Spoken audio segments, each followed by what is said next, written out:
All right, let's look at higher education matters now. It's believed that around 40% of first-year students in South Africa may not complete their degrees, and financial exclusion is one of the reasons. Let's discuss the implications of this further now. Fentse Malatji is the Youth Capital Digital Strategist who's joining us live now for this conversation. Fentse, thank you so much and good evening to you. I mean, we're talking about possibly over 40% of first-year students not completing their degrees, and one of the reasons being financial exclusion. Let's discuss this problem and what it practically means for the future of these young people. So the National Student Aid Scheme, so NSFAS, was first conceptualized as a scheme that's going to alleviate the financial strain of post-school education.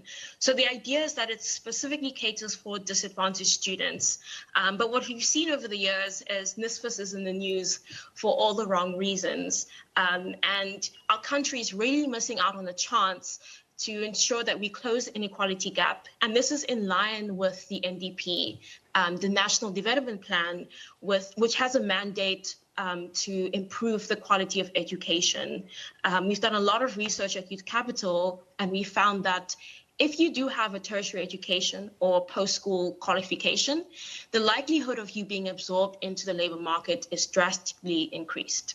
And I suppose, you know, picking on that particular point, it then puts maybe someone who may be looking to go into a certain sector and they do not have this post-matric qualification or this tertiary qualification, they then are not able to further their interest in that field and may then possibly lose out on a number of years, but sometimes not even be able to gain access at all. Exactly. We found that once someone leaves the school system or post-school system, it's very difficult for them to come back.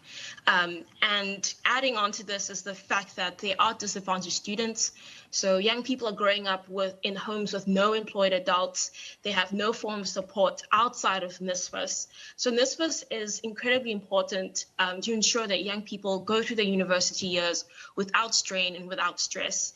But what we found with young people reaching out to us over social media or through our WhatsApp line is that they're having issues with NSFAS around communication, around operations, and they're sent in circles in terms of securing their funding. Has the situation improved at all? I remember at some point, of course, when NSFAS was being put under administration, there was that hope that things would improve and the communication issues will then be dealt with speedily.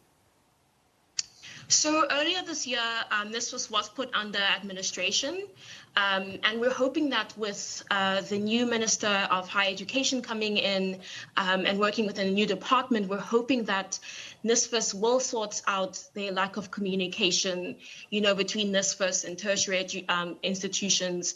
We're hoping that they will realize in terms of operations and systems and capacity that they really need to buckle down and ensure that they are communicating with students and ensure that they do have capacity to deal with scaling the fund. And I think one of the major issues that we are advocating for is that a new board is reinstated to ensure that we can hold them accountable. So the minister put out a call for board members, board member applications, and any young person with a master's degree can apply to be part of the board. And I think this is incredibly important. It's a great opportunity for young people to be at the table where decisions are being made. And I suppose it also helps to address some of the concerns. We've seen over time that there would be, conversations around third parties who would then be needing to disperse the money to students, and then the money not making its way to them or simply making it too late, or there are deductions that they simply cannot explain. So if a young person is part of the board, I suppose it makes a huge difference in addressing some of these issues.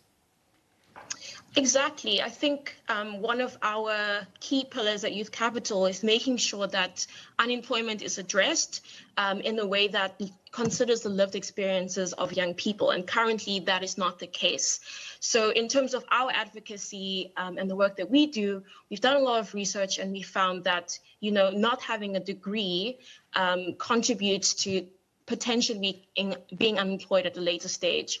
So we want to ensure that, NSFAS has a board, they streamline the operations, they streamline the communications, and one way is for a young person to be part of that process. Fentse, I want to stay with something that you say, especially when you think about, the issue of young people and unemployment. There's another layer in this conversation that we sometimes don't talk about, is the fact that the cost of looking for work in and itself is quite excessive for some of these young people and difficult for them to continue looking. Yes, so we did research the previous year and in this year as well around how much it actually costs young people to look for work, whether it's data, whether it's transport, whether it's printing CVs, and all of these costs together come to about 1,400 a month. And if you aren't earning any money, and if none of your parents or your guardians are employed, where are you getting this money to look for work? So what we've found is that, young people are forming communities within themselves where they're like, okay, we're going to share data, we're going to share printing costs, we're going to share transport costs, but this isn't sustainable.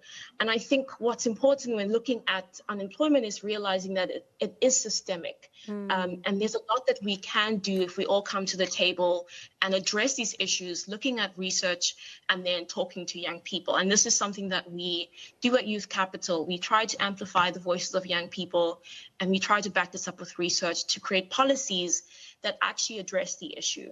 And Fentse, when it comes then to, this issue, because it's all, hurdled together, especially when you think about the fact that some young people not being able to complete, and this means that they now, likely in some instances to not be able to secure the jobs they want. What conversations then should institutions as well be having with themselves when it comes to this problem? So what we found is that people are trying to solve these issues in silos. And in fact, the NDP actually calls for civil society organizations, government, businesses to come together and really reflect on their experiences within their sectors, but to also realize what it's like to be a young person in South Africa. Young people make up majority of the population in South Africa, but we have the highest unemployment rate in the world. And I think what we found at Youth Capital is having conversations like the one that we're going to have tomorrow around NSFAS, around 7 p.m. We're going to have a conversation with young people, with researchers, with universities. We did invite someone from NSFAS to join, but they didn't get back to us. These are the kind of conversations we need to have with all key players that contribute to our economy. We need to make sure we're all in the same room and on the same page around the challenges we're facing.